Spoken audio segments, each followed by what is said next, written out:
Well, good day to you. It is, and I almost did it again. I almost said it was January 2025. It is June the 14th, 2025.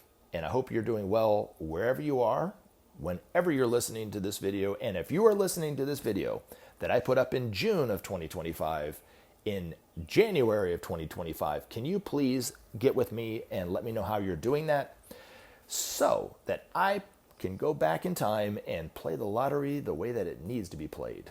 And that is with me winning it. I'm kidding. Anyway, wherever you are, whenever you are listening to this video, I hope you're doing well and hope you're having a great weekend. My name is Gary Willing. I want to welcome you to Search for Signs. I also want to just take a brief moment just to let anybody who is interested and wants to know more about this information that the best thing to do is to do your own research and look into this and see if it's true for you by checking out information on the web. So if you look at the description portion of these videos, there are links that take you to websites that talk about this information. But I do recommend the Share International site. Link is at the very top because you get the best background information there than you can anywhere else. You want to come back and join the discussion? That's wonderful. Post a comment. Let me know what you think. Ask a question by posting your question in the comment section, and then I'll try to answer it in the next video. Or you can email me at searchforsigns@mail.com. All right. Now, there is a lot going on in the world today, right? And I'm going to list off the biggies, right? We just had an attack on Iran from Israel. There's a genocide of the Palestinian people that's been going on for quite some time, but it's really escalated over the past few months and years. There's now a war going on between Ukraine and Russia. And then the other elephant in the room is the environment that still hasn't been fixed or even worked on at all. And then there's this authoritarian movement that's going on all over the world and in countries that typically were known for kind of being democracies like the United States. So we're seeing an authoritarian regime now, like never before. So what is going on? And is there any hope for any one of us based on what we're seeing? Okay, so I'm going to give you a different perspective than you will get probably anywhere else, but maybe Share International, because the information that I'm talking about, the information that I trust and that I'm sharing with you is coming from the Share International books and so forth, coming from Benjamin Crème. So I'm not saying anything different from them, but unfortunately there's not a lot of information that was written down in the Benjamin Crème books about what's going on today, other than the fact that it's really rhyming. You know, history is not repeating itself, it's rhyming, right? So what we're seeing today is kind of what's been happening over the past few decades. And it's culminating into something. What is it culminating into, right? Is one question that you can ask yourself.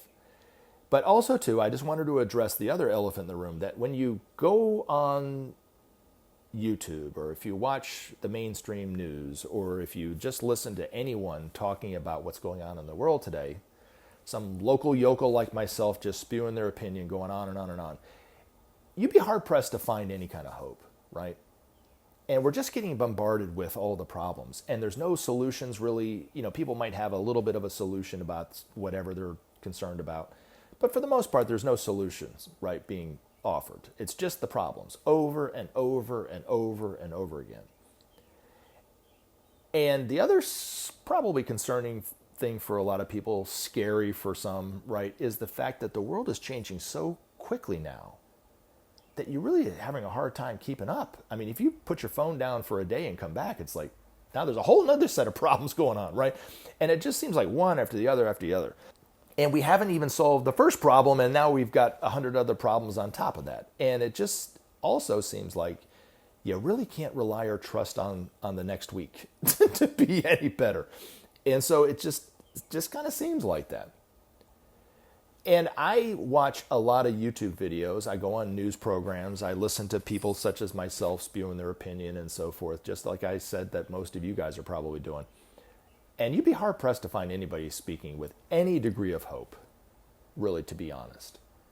And that's why I always encourage you to check out the Share International site or check out some of these other websites, because there is nothing but hope in any one of those. All the websites that I have links for are really websites about the hope of humanity. There is a tremendous amount of hope for humanity, and nobody's talking about it. I mean, I started this channel wanting to just talk about the many miracle signs. Crosses of light, weeping icons, the Hindu milk miracle, UFOs in the sky, angel sightings, healing waters. They're all evidence of hope, and they've been going on for decades. And they're happening to every single religious group without exception, and also they're happening to people such as myself that don't practice a particular religion. And I know the times that I've seen these, I've seen the crosses of light. I've been healed by the healing waters of Tlacote, Mexico. I've basically had angel sightings and so forth because I've seen Maitreya and those kind of things. They've always left me with hope. And I've spoken to other people who've had miracles happen in their life, left them with nothing but hope. And they have a different view and a different way of thinking and a different way of worshiping than I do. But why are they having hope and I'm having hope? Why are people who practice Islam having these miracles the same as Christians and so forth? I mean, it's totally different than what the Christians seem to think, or the Muslims seem to think, or the Jewish seem to think, or the Hindus seem to think, that they have the truth and nobody else does. So why is there hope happening to every single religious group and people without religion? It's because the hope for humanity is for all of humanity. All of humanity. And if you dive into this information and you look at some of the many miracle signs that are going on, they might leave you with a little bit of hope. Even if you don't travel to that part of the world and see it for yourself, it might give you a little bit of, maybe. Now, you look at the problems of the world. And these are just the biggies, right? The environment, political divisions, economic divisions, social divisions and so forth, and the social problems and injustice and war and crime. They are happening and affecting every one of us. And I do believe, and I've never heard anybody say this, right? But I do believe that when we get through this, and I know we're going to get through this, right? And we look back at the problems of the world, they will be our biggest teachers of oneness of humanity. Because they are affecting every one of us. It doesn't matter who you are, what the color of your skin is, what language you speak, what God you worship, how much money you have in your bank account, does not matter. The environmental problem is affecting each and every one of us. It's making each and every one of us sick. We are all causing the problem at some level, and we are all responsible for fixing the problem. But it will bring about oneness in humanity when we eventually do solve that problem.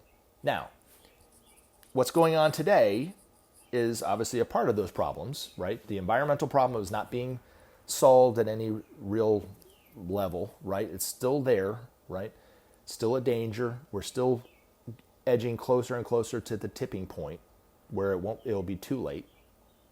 We now have an attack on Iran from Israel. We have the genocide of the Palestinian people in Israel. We have this war between Ukraine and Russia, and then we have this authoritarian movement that's going on all over the world now, and especially in countries that typically did not have this going on, like the United States. And now, you couldn't really say the United States was a true democracy, and you couldn't really say that there wasn't authoritarianism here in the United States, but it's going on an exponential level. They're not even hiding it anymore, right? So, so what's going on? And then you have these political divisions going on that are just seem insurmountable. Right? So what is this taking us to? First of all, what is the root cause of it? And what's going to be the end result of it? Well, nobody's really talking about the root cause of all these problems, and nobody's talking about the solutions. They're only talking about what they're seeing, and it's only creating more fear, fear is the biggest obstacle to doing anything. That's why nothing's getting done. So the solution to the problem is very, very simple. It's the principle of sharing. That's the only thing that's going to solve all these problems, including the environment. And I'm going to talk about it historically so you can get a reference to it. And you can do your own research and look into the Marshall Plan and see what I'm saying is true. But nations of the world have to trust one another in order to solve that problem. We're not trusting one another, right? We're competing against one another. What's making it worse is we have an authoritarian president named Donald J. Trump who is exacerbating the problem because he's a moron, and he's also an authoritarian at heart, and has always been an authoritarian at heart. And now we get to celebrate his birthday with tanks. But anyway, he is not bringing about trust amongst anything. He is creating and destabilizing any kind of goodwill amongst his allies. But the good news is, I think he's destabilizing it enough to where when we do finally come back together, it will be in a real sense of goodwill because of what he's doing. So I do think that, we were going through this for a reason, and this is one of the reasons, I think. But goodwill amongst nations can only be, and let me just we'd have to go back, I guess, 3 years, but to really see it. But the nations of World War I and World War II, right? When that had ended, Europe was decimated. And so those nations in Europe had a choice. They could either try to get along the way that they were doing. That could have meant that they fall back into another war because most of those governments' infrastructure was totally decimated. There was nothing to rebuild it. They didn't have the resources to rebuild it at that time. So the United States government, under the inspiration of George C. Marshall, devised this plan to give them excesses of resources that were just sitting there. The excess of wood, the excess of steel, the excess of concrete, the excess of food and clothing and so forth. They're just sitting there, doing nothing. And they gave the excesses to Western Europe to rebuild Western Europe. That was the first start of it. And then Western Europe did rebuild itself at that time.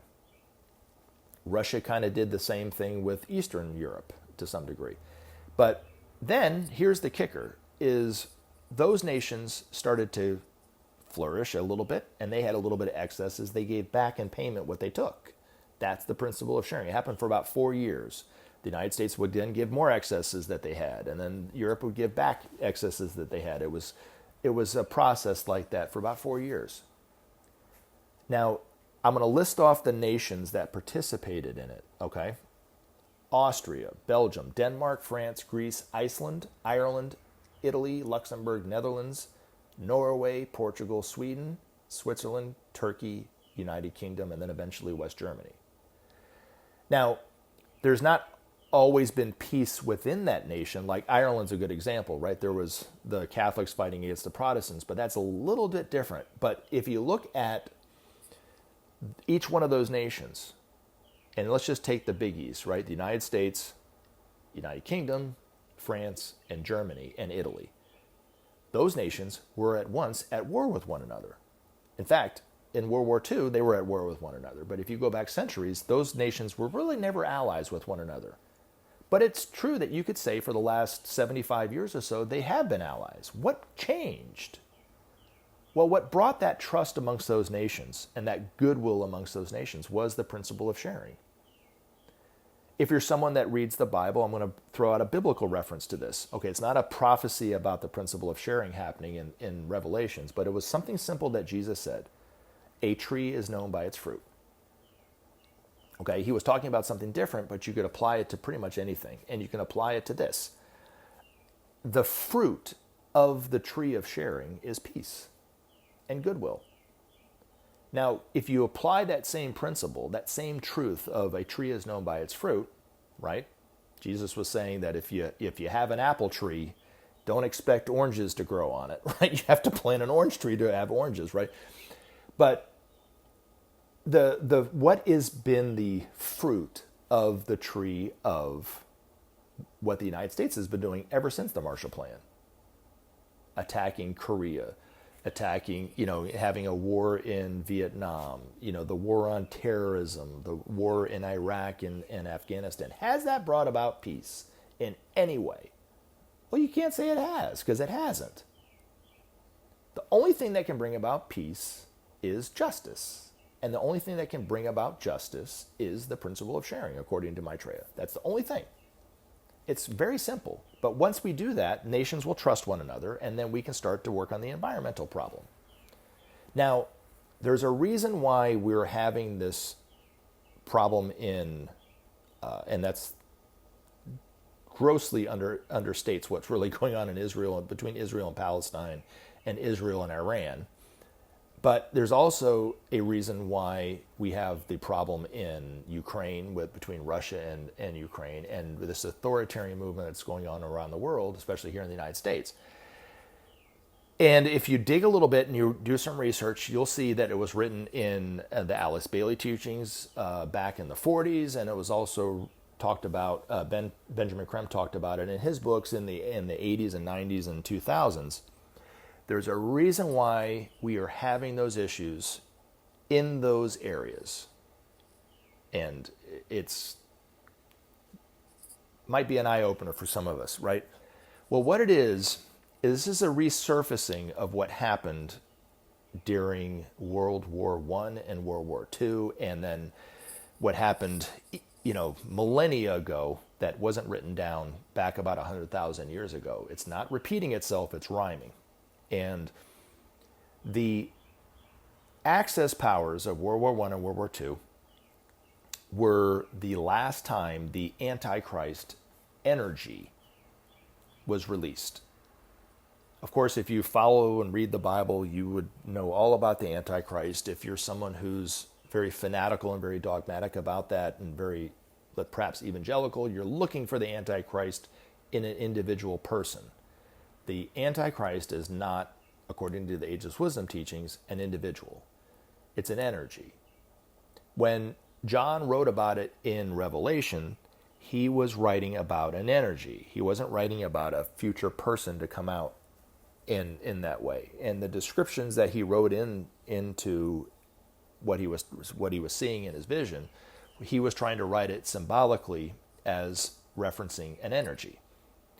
The first beast in Revelations was Nero, who's been dead a long time. He was actually living when John was alive. That Antichrist energy was released through him. He destroyed, in his own way, in a way that only the Antichrist energy could do, he destroyed the Roman dispensation. And why did it, what was the purpose of destroying the Roman dispensation? Well, had he not done that, or had that energy not flowed through and destroyed the Roman dispensation, Christianity would not have flourished in the way that it did. So it allowed a new way of thinking and relating to occur. And then over the last 2,000 or so years, with Christianity flourishing in the way that it did and other things happening in that way, that was a direct result of the energies of the constellation of Pisces.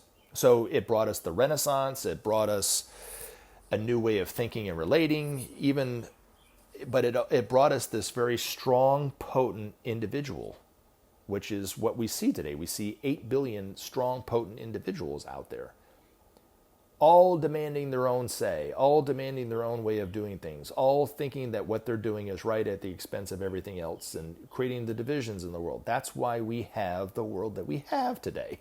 But that world and the structures within that world are crumbling because that's not meant to last forever. I know there are people in the United States that think that capitalism will be here in 5,000, 10,000 years, but they're wrong. You know what I'm saying? That all came out of the time and the energy and the influence of Pisces. And that's why we're seeing the collapse of it today, because we're moving into a new way of thinking and relating and so forth, called the age of Aquarius. It's the new age. It's not the new age of candles and incense and crystals. It's the new age of humanity relating to one another politically, economically, socially, and so forth and so forth. But that Antichrist energy was then released through the Axis powers of the Nazis in Germany, the fascists in Italy, and the militarists in Japan. And it destroyed it the same way, and it's still doing its work today. It destroyed the old ways of thinking and relating. So let me pause for a second and ask you a question. Right?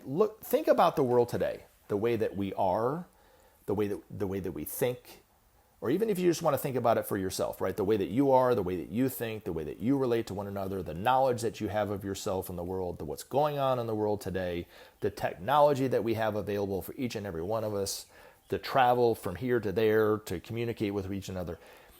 Is that the same as it was, 150, 200 years ago? If you were alive, if you could go back 100 or 200 years ago, would you be able to relate with anybody? Would they be able to understand you? You know what I'm saying? Would they understand anything that you're talking about? Or would it be something almost unrelatable, right? Well, the only reason why we have such a drastic change in consciousness was because the energy of the Antichrist energy, was released. And it destroyed the old ways of thinking and relating. And now we're starting to see the beginnings of a new way of thinking and relating. We're living in a totally different world than we were living in 150 years ago. Totally different. And it's going to accelerate over the coming time to where if we could go into the future 2,000 years from now, we wouldn't be able to relate to ourselves 2,000 years from now. They wouldn't be able to relate to us because we're going to be totally different humanity. Okay? So what would that look like? Well, unity, synthesis, brotherhood, cooperation, peace, love. These are just words that people think about from time to time. In the future, they will be a reality and manifested in this planet. We will be living in a world where there will be no war, no hunger. Everyone's needs will be met. We'll be able to travel to the farthest distances of our own planet and even other planets in our solar system and so forth, and have an understanding of ourselves and ourselves in the universe in a way that we have no clue and no concept of today. But if your future self could come back to today, they would have no way of relating to what's going on today. Because it's like we will be a totally different humanity then. Now, we are seeing the resurfacing.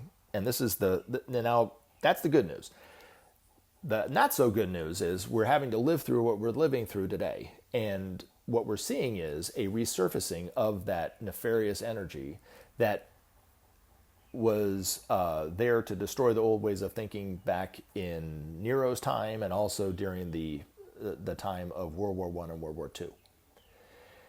If you dig a little bit and you read some of the Alice Bailey books, the Master Djwhal Khul talked about it back in the 40s. Ben talked about it, I guess, in the 70s and 80s about this nefarious energy resurfacing. But it was in those points. It was in Eastern Europe, around where Yugoslavia used to be, Croatia, Bosnia, and Serbia are today.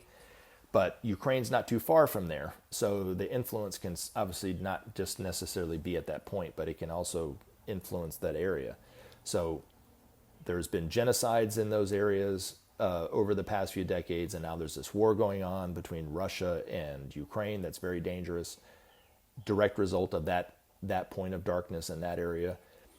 The other one is the Zionist movement in Israel. It's not the Israeli people, it's the Zionist movement in Israel. It's not the Jewish state, it's not the Jewish faith. It's the Zionist movement in Israel that's the evil point of darkness that's causing the problems, the genocide in Palestine and the injustice there, and also now this attack with Iran. And it's destabilizing peace, any kind of peace, or possibility of peace in that area. And then you have it's not the presidents per se that have been the evil ones, but it's the point of darkness within the Pentagon that's influencing the legislative branch, the judicial branch, and the executive branch of this country that's causing all the problems in the world. And all the foreign policy especially, but even the domestic policy of Republican presidents and Democratic presidents have all been formed and influenced by this point of darkness in the Pentagon. And we're seeing it even more exacerbated today with Trump and the way that he is and his authoritarian talk and actions and so forth. So why is it at such a critical mass today?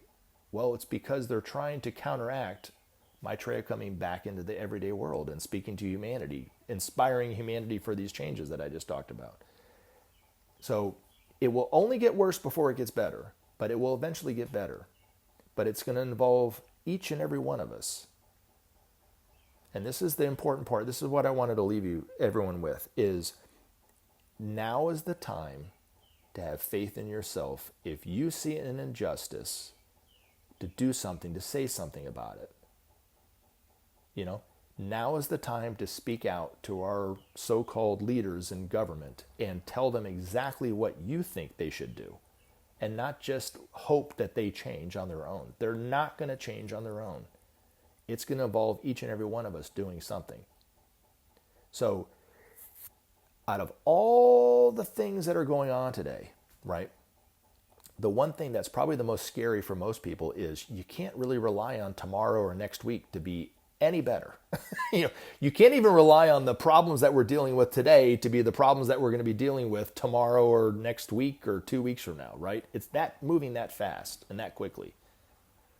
But here's the other side of it. If what I'm saying is true about Maitreya and the Masters of Wisdom, people always ask me, Gary, when's he coming? When are we going to see him? Why hasn't he really spoken out to where you could recognize him or whatever, and so forth and so forth.